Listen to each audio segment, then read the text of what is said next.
I'm Jackie Burton, and I'm serving as the president of the Conference of National Black Churches. CNBC has had the opportunity in the midst of tragedy to actually be a voice for the Black community. Bible-believing people, we believe that fellowship is important. And so the heartbreaking thing is we've not been able to come together and meet for worship and other activities that we typically would do. While COVID has been devastating, while it has separated us, at the same time, we've discovered a blessing in the pandemic.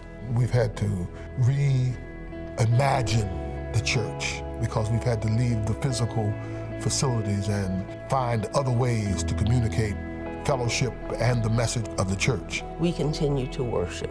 We could not go to our buildings, but we could turn on the television, we could do a Zoom. This pandemic has affected the Church of God in Christ in a tremendous way. We've been grieving for the past year or so. We've lost approximately 30 bishops that I know of. I lost my mother to COVID. My father was infected with it and he survived. So we've got to do something about it. We've got to encourage our brothers and sisters to get vaccinated.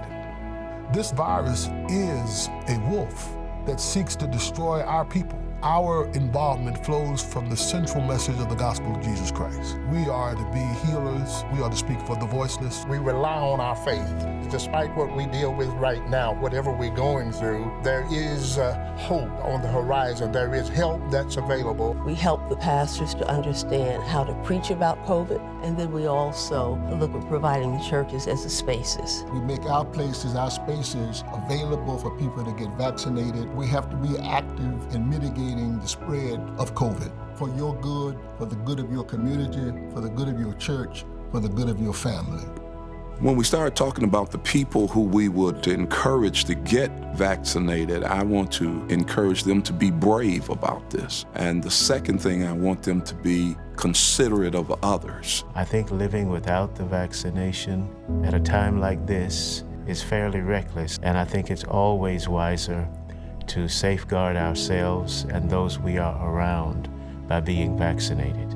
The act of being vaccinated and wearing the mask, it's an act of love because you are respecting other people as much as you love and respect yourself.